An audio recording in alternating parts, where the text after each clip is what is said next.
coming against critical race theory, is never facing up to studying the genocide of Indians, never facing up to studying the genocide of Indians, to studying the genocide of Indians. We better start giving reparations to the people whom we raped, killed, murdered in various ways, and whose land we took. We better start giving reparations to the people whom we raped, killed, murdered in various ways,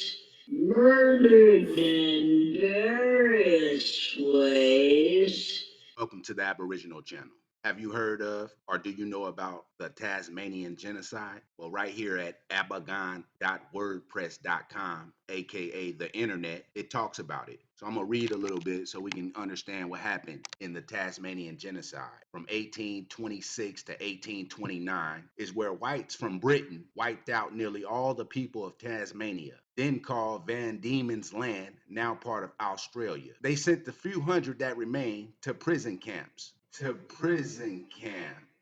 Where they died of disease and despair. There were 6,000 Tasmanians. They had lived in Tasmania for 30,000 years. They were hunter-gatherers, each band with its own lands, which it hunted and maintained with controlled burnings. In 1803, whites began to arrive. On paper, Tasmanians had the full and equal protection of British law. In practice, though, and even when the government knew of murders and abominable cruelties committed by whites against Tasmanians, it did nothing. Despite killings, there was an uneasy peace of sorts. Whites lived along the coast. Most of the good hunting lands were still in Tasmanian hands. Then in 1817, whites discovered that Tasmanian lands were great for raising sheep. From 1819 to 1824, the British government took, without treaty or payment, huge amounts of Tasmanian land. From about 1823, Tasmanians grew increasingly violent. In 1826, the British government, George Arthur, declared them open enemies beyond the protection of law. It was now open season on killing Tasmanians that some called the War of Extermination. Reasons whites killed Tasmanians: to get revenge for past killings, to protect their sheep and the land they took, to take Tasmanian women and girls for forced labor and sex, for sport, and just because. As one newspaper put it, they were shot like so many crows. By 1829, with only a few hundred Tasmanians left, the governor suffered a sudden fit of conscience. He changed a policy of conciliation and protection, meaning capture and imprisonment. The government rounded up the remaining Tasmanians and sent them to prison camps, which featured vermin, high salt diets, poor water supply, separation of children from parents, re-education in Christian civilization, white respiratory diseases. At one camp, 2/3 were dead within the year. At another camp, whites urinated on them. In 1830, the government set up the Aborigines Committee to look into why Tasmanians were so hostile. It mainly blamed Tasmanian treachery and savagery, not its own robbery of their land. By the 1850s, the genocide was already being written off as natural and inevitable, what the late 1800s would see as Darwinian fate. Good Christians did not like being called animals by Darwin, but were not above using his ideas when they acted like animals. In the late 1800s, when mixed-race Tasmanians, the children of those stolen Tasmanian women and girls, asked for their land back, the government sent them to Cape Barren Island, where they lived until 1951 beyond the reach of the law. From the 1920s to 1970s, the government took their children from them to teach them white ways. Since the 1990s, there have been some land given back and apologies made. Now, I'm saying the same thing happened in the Americas, but on a larger scale. So right here, I'm going to revert back to the Devil's Punch Bowl in Natchez, Mississippi, where they say a bunch of freed slaves ran there after slavery and during the Civil War. What I'm saying is they never were slaves. So right here at spmgmedia.wordpress.com, aka the internet, the Devil's Punch Bowl and an American concentration camp so horrific it was erased from history. So these are the Natchez Indians right here that they are saying are slaves. But right down here it says there is a closely guarded secret that has been deliberately buried by mainstream media and historians. After the Civil War and during the war, millions of freed black people were funneled into concentration camps in America and killed through forced starvation and other means. And other means. And other means. Murdered in various ways. The genocide of Indians. In various ways. Many of these locations were called contraband camps, and they were hastily built internment camps that were generally in proximity to Union Army camps. In proximity to Union Army camps. So let me stop for a second right now and draw your attention to what that may have looked like. So right here, you got the Shiloh Indian Mounds, National Historic Landmark Interpretive Trail. So basically, these little blue houses right here look like the pieces on a Monopoly board. It says the 25th Kentucky Infantry, the 17th Kentucky Infantry, and right down here, it says Man's Battery. Now, right here, it says crossing the Palisades. In a previous video, we talked about what a palisade is. Then over here, right up against the Tennessee River, it says a major river town, a vibrant community. But all these little blue little circles and squares with the letters in them, those say Indian Mounds. Those are Indian mounds. So this whole thing is an Indian mound community. And these Union Army campsites are lined up on it like that. So when it says that these camps were in close proximity to the Union troops camps, this is what it looked like right here. The gruesome camp in particular was located in Natchez, Mississippi. The Devil's Punch Bowl is a place located in Natchez where during the Civil War, authorities forced tens of thousands of freed slaves to live in these American death camps. Now they calling them freed slaves, but they are not freed slaves. They're Indians. Let me stop right there again and draw your attention to what it says in the books.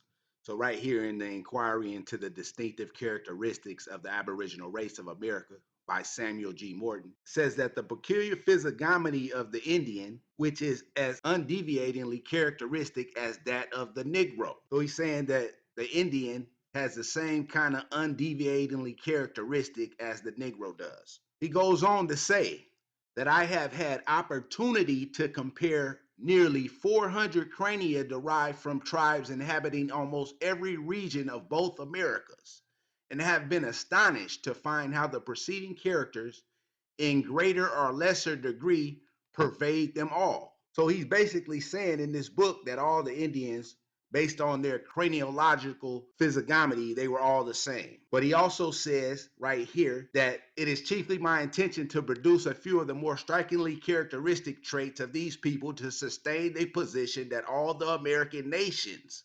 excepting the Eskimo, are of one race, and that this race is peculiar and distinct from all others. Now, the part that he says they're peculiar and distinct from all others, there's some information that coincides or correlates with that we'll get into later on in later videos. Also, the Eskimo, we'll get into that in later videos. But right now, I want to point out the fact that he said, based upon these characteristic traits, all of the American nations, except the Eskimo, are one race. Now, when we go into the book, The American Nations Are the Outline of a General History by Professor C.S. Refinesque, He says right down here, they might be the black Negroes of Quereque mentioned by Dangalera, or some other American Negro nation, of which there are many.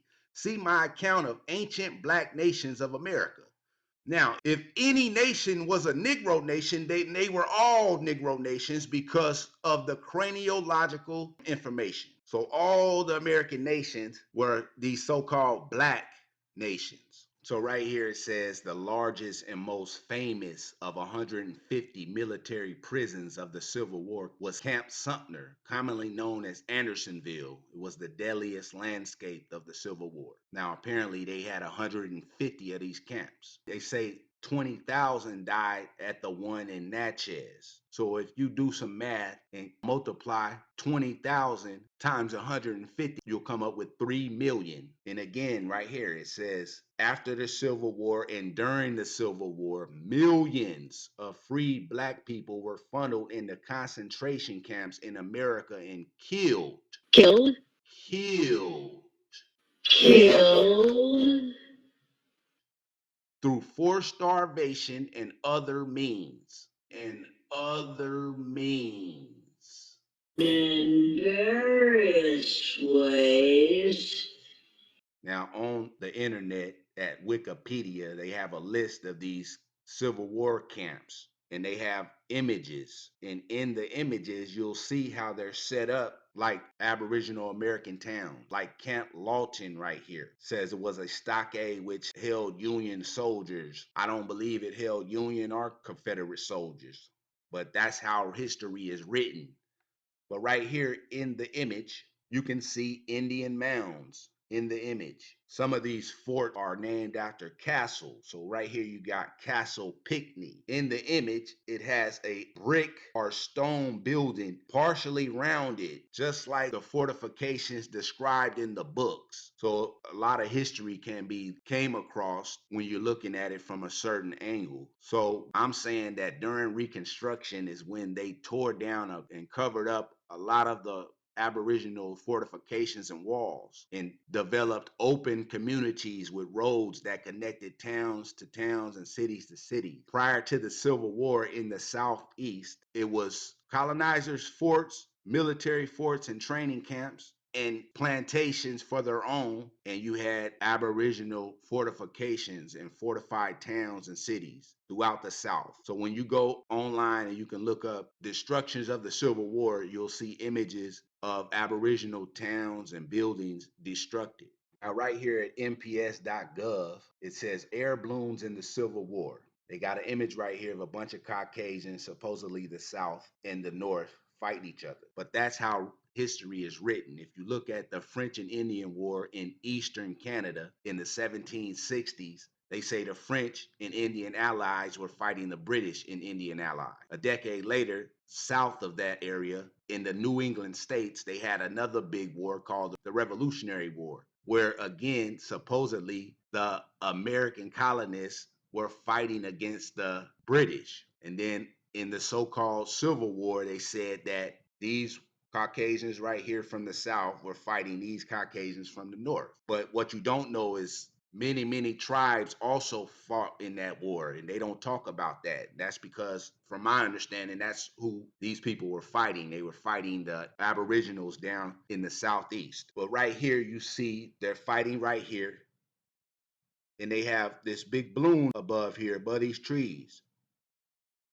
Now, from my understanding, the Aboriginal people, like I said, they have big, tall walls and fortresses. So right here in the book, when it talks about the Indians in Alabama in that area during the time of DeSoto, it talks about how the towns were heavily fortified. So right here it says the town was surrounded by a wall composed of 2 rows of posts driven deep in the ground with poles laid horizontally between them. The inner and outer side of the framework neatly stucco with clay and straw. Portholes were left at proper distances, forming a defense as high as a lance. Such was the character of the Indian fortifications from this place onward. So this was in the 1500s. See right here it says 1540. So in the 1600s, in the beginning of the 1600s, when the Powhatans were fighting the colonists in Virginia, colonists were slaughtering Caribs in the Bahamas and enslaving them in 1626, and also in the islands. The Tanos and other Indians were still fighting in Central America. So while that was going on, what do you think that the Indians in Alabama, Louisiana, Mississippi, Tennessee, Arkansas, what do you think they were doing in the 1600s? They were making their fortified walls and towns more fortified. So by the time the 1800s come, they talk about the fortified locations being impenetrable or impregnable. So when you go look at images of the destruction of the Civil War, you'll see whole train locomotives sitting on their side because they used the trains to ram the walls with. It is of my opinion that Aboriginal Americans built the buildings that are destroyed right here in this photo and the railroad tracks.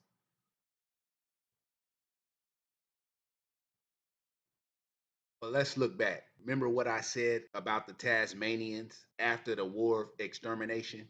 The government rounded up the remaining Tasmanians and sent them to prison camps, which featured re-education in Christian civilization. Re-education in Christian civilization.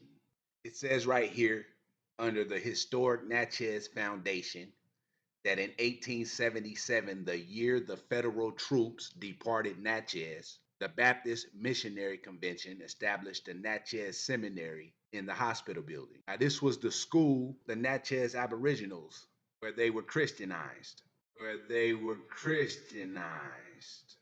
So Natchez Seminary was opened in 1877, coincidentally the year that Reconstruction ended. Now, basically, I said earlier that during Reconstruction is when they built up the towns that they had just destroyed during the Civil War. Well, the Natchez Seminary opening up in 1877 is a testament to that. Through the history books, which has all been a lie, so therefore, if it's a lie, then what's the truth? If it's a lie, then what's the truth?